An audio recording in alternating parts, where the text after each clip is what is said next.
What's going on, guys? Logan here for a new video, and today I'm actually going to be showing y'all this OBD2 scanner I got. It was only 25 bucks on Amazon. I will put a link to the actual product in the description below, but it's good to have an OBD2 scanner because you'll be able to see any kind of check engine light that comes on. You'll be able to see what the problem is, and you'll be able to clear that code without having to take it to a mechanic shop, which can save you time and be more convenient for you. And honestly, it's just something that everyone should have. Now, this one right here, like I said, was only 25 bucks on Amazon. I wanted to get one that was cheap, but I also wanted to get one that had good reviews. And this was one of the only ones that had like more than 4 stars, which to me, good reviews mean a lot. So that's why I went with this one versus other cheaper ones out there.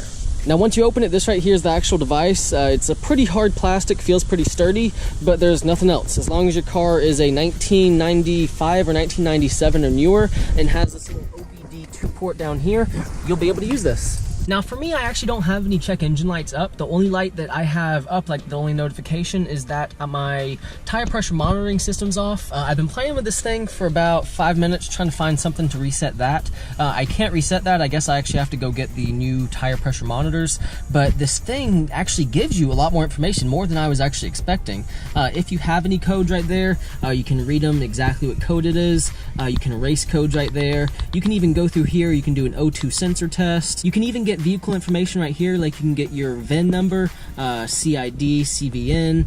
This is really cool that this right here is able to read all this information. You can even get like the head temperature, how much oxygen stuff's going to your engine. I was just going through here looking through those, but this is a really cool device, and for this only being 25 bucks, I am definitely impressed, and I'm definitely gonna keep this right here in my car at all times, just in case a random code is thrown, because I've been having an issue lately where I'll be driving, then all of a sudden this message will pop up that says service advanced track, and then it'll turn off my traction control. It'll only do that for about 15 minutes, and then it'll turn off, or it'll go back to normal, but it's been doing that, but it's been turning off before I can get to like an AutoZone or something to read the message. So now next time it pops up, I'll have this right here and I'll be able to read exactly what the message is. I think it's some kind of sensor, like a wheel sensor or a speed sensor or something. So now I'll be able to know next time it pops up. Now, as expected, the Ford is not going to throw any kind of check engine light or anything. These things are built pretty stout. Now the Chevy over here, on the other hand, I cannot say the same thing.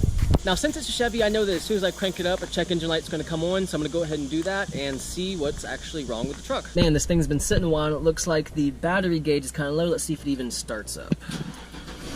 Oh, hey, starts right up. Now, it says low coolant, but I just filled the coolant reservoir yesterday, so I know that's fine. But over here, I know there's going to be a check engine light, so let's go ahead and diagnose it. And let's see if there's actually a check engine light being thrown. It's just I can't see it because the low coolant sign. And right here it says read codes, so go ahead and read it. And there actually is a code being thrown right here. It says knock sensor 2, circuit low bank 2. It says PO332. A better way to know exactly what's wrong with the car is to Google that code right there and see exactly what that code means, because I might have to pull this key out, but Google that code, see exactly what it means, so you can see exactly what's wrong with your car. Yeah, I had to get out that truck. That was crazy hot in there. This Texas weather is insane. It's either raining or it's crazy hot, one of the two. But as I was saying, this device right here is really, really cool because that check engine light's been on that truck, I'd say, for the last 2 years. I haven't been driving that truck very much. It's actually been in my family for the last 18 years. It's actually kind of crazy that that truck's only a one-owner truck. My parents bought it, I think, like 18 years ago, 17 years ago, so it's been in my family its entire life. The truck has like 250,000 miles, so it's kind of crazy that the only things that's ever really gone wrong with it is the AC went out like 2 times and the alternator went out last summer. But thanks to this little device right here, the Creator 3001, this little OBD2 scanner, all I have to do is Google that code and I'll know exactly what's been going on in my truck. And it's kind of crazy if you think about it, because my entire childhood growing up, I've seen the OBD2 scanners like behind the desk over like AutoZone and O'Reilly, stuff like that, but they've always been crazy expensive. They've always been like 100, 200 bucks. So the fact that you can go online and you can actually get one for 25 bucks, that's crazy. But like I said, if you want this exact product right here, I will leave a link in the description below. And also, one more thing before this video is done, I actually will be rebuilding this truck right here. I actually want to I pretty much want to get it back in stock form. I pretty much want to refresh the engine, the transmission, reupholster the inside, and get this truck just back in stock form pretty much. So if you know anybody in the Houston area that really likes to work on GMs that can do that for me for a decent price, put it down in the description. But guys, I really do hope you enjoyed this video. If you did, please like it, please subscribe. And as always, have a great day.